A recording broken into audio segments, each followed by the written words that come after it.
Bismillahirrahmanirrahim. Assalamualaikum warahmatullahi wabarakatuh. Apa kabar bapak-bapak dan ibu-ibu semua di seluruh Nusantara? Semoga kita semua dalam perlindungan dan kasih sayang Allah. Semoga kehidupan kita lebih tertata, lebih baik lagi. Semoga kita berusaha untuk menyelamatkan keluarga kita dari fitnah dan api neraka, insya Allah. Bertemu lagi dengan saya, Bunda Rahma. Mudah-mudahan ceramah motivasi saya hari ini bermanfaat buat kita semua, dan itu yang kita butuhkan. Terlebih dahulu jangan lupa tekan tombol subscribe-nya. Dengan harapan kedepannya bapak-bapak ibu semua bisa lebih banyak melihat ceramah motivasi saya. Mudah-mudahan bermanfaat.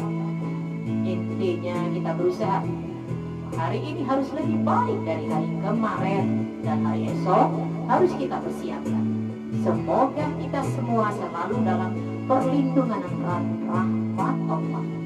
Hari ini saya akan membahas tentang 7 sifat yang disukai Allah dari manusia. Semoga kita termasuk salah satunya dari sekian banyak umat di dunia ini. Kita termasuk salah satu yang Allah ridhoi, yang Allah cintai. Oke, kita langsung saja masuk tema hari ini. 7 sifat yang disukai Allah dari manusia. Yang pertama, orang yang suka membantu saudaranya di dalam kesusahan. Subhanallah.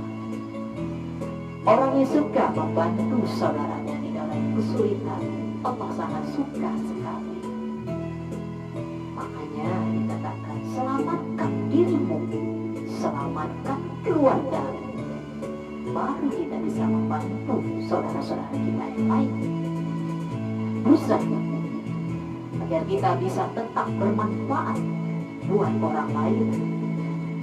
Berusaha kita jangan sampai hidup kita jadi beban buat orang lain. Karena saya yakin dan percaya sangat tidak nyaman sekali kalau hidup dalam kasihan orang lain. Pasti kita berusaha ingin memberi. Amal hidup ini harus benar-benar bisa berjalan di jalan Allah itu. Kita harus berusaha bisa banyak memberi daripada menerima. Tangan di atas harus lebih baik daripada tangan di bawah. Setiap kebaikan yang kita berikan, lupakan setiap kebaikan yang kita berikan. Karena yakinlah, kalau kebaikan kita karena Allah, Allah sudah berikan langsung pahalanya. Jangan sampai kita pamrih dengan apa yang kita berikan kepada saudara-saudara kita. Yakin dan percaya. Yang kedua, orang yang suka bertaubat dan bersuci. Makanya kita berusaha setiap melakukan salah, apalagi dosa, lakukan taubatan nasuha. Tidak ada yang bisa menjamin kalau orang melakukan taubatan nasuha tidak akan melakukan dosa dan salah. Walau alam. Makanya Allah senang sekali di sini. Orang yang suka bertaubat dan bersuci. Berarti di sini sudah jelas. Manusia itu tidak mungkin bisa sempurna. Tidak pernah melakukan salah apalagi dosa. Tidak mungkin. Karena kita manusia ini gudang salah, gudang dosa, gudang lupa, dan gudang gelap. Makanya kita berusaha di saat kita lupa, tutur iman kita kembali lagi kepada Allah. Itulah manfaatnya menjalin tali silaturahim. Banyak saudara yang akan mengingatkan kita, menguatkan kita, mendoakan kita, Masya Allah. Jadi berusahalah jaga hubungan baik dengan siapa saja. Insya Allah. Yang keempat, yang ketiga, orang yang selalu senantiasa bertakwa kepada Allah. selalu bertawakal kepada Allah.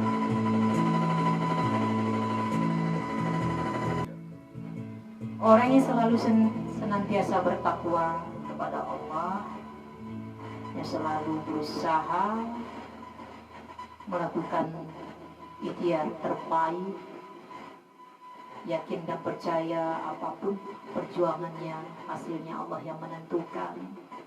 Bertawakal kepada Allah atas apapun dari ikhtiar yang dia lakukan, apapun hasilnya Allah yang menentukan. Berusaha untuk tetap berprasangka baik terhadap apapun kondisi kita saat ini. Semoga dijauhkan dari prasangka. Mudah-mudahan kita selalu berjalan di jalan Allah.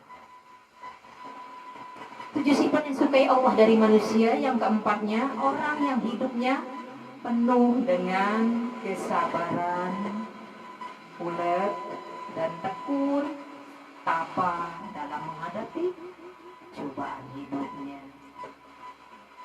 Masya Allah. Allah sangat menyukai hambanya yang mempunyai kesabaran yang tiada batasnya.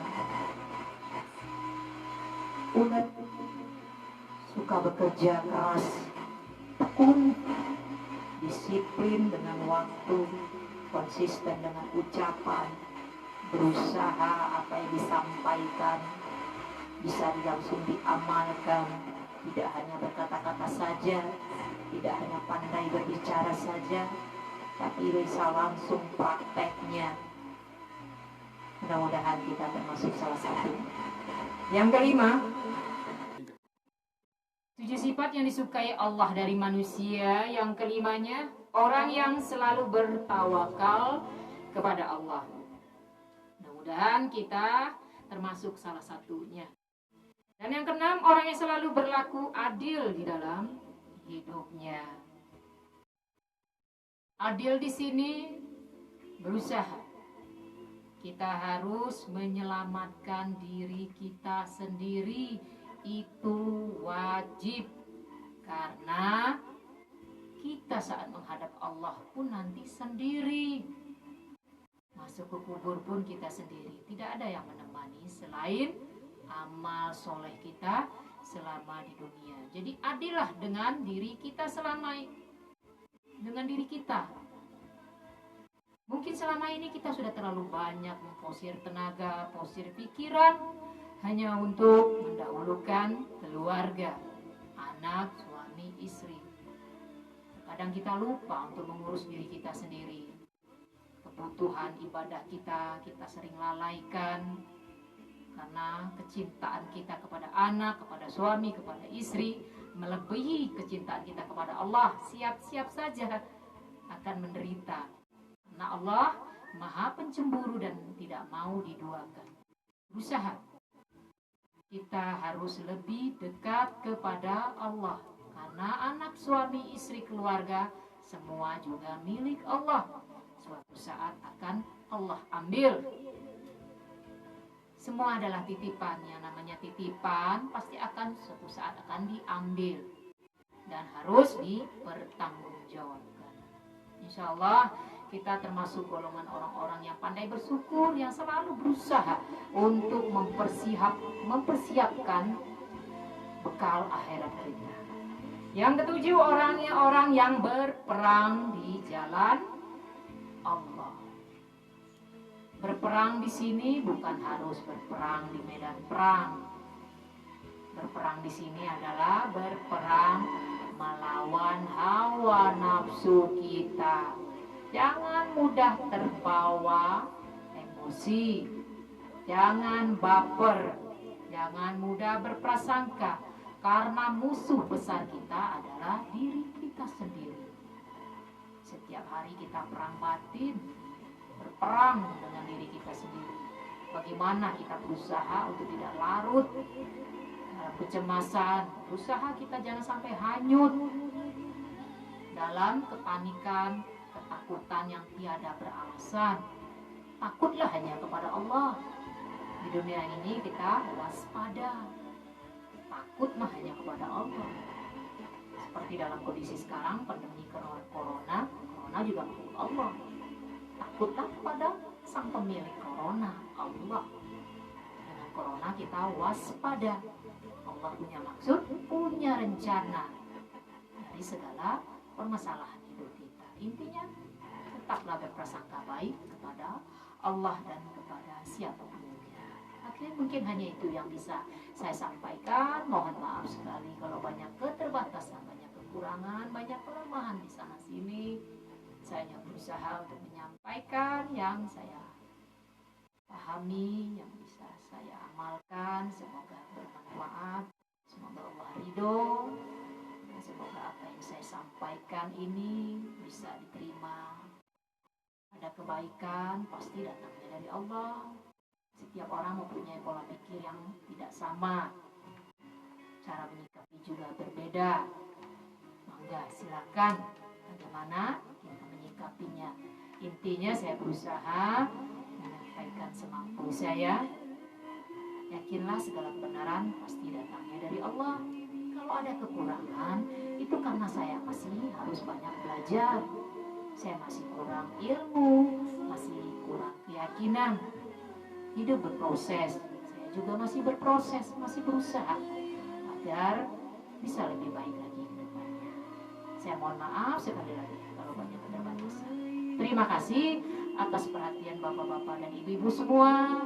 Semoga kita tetap sehat, tetap kuat, tetap semangat berjuang di jalan Allah. Selamatkan diri kita, keluarga kita dari fitnah dan api neraka. Berusaha tetap menjaga tali silaturahim kita, tetap beramal soleh, tingkatkan membaca Al-Qur'annya, sholatnya, sahurnya, insya Allah terus berusaha.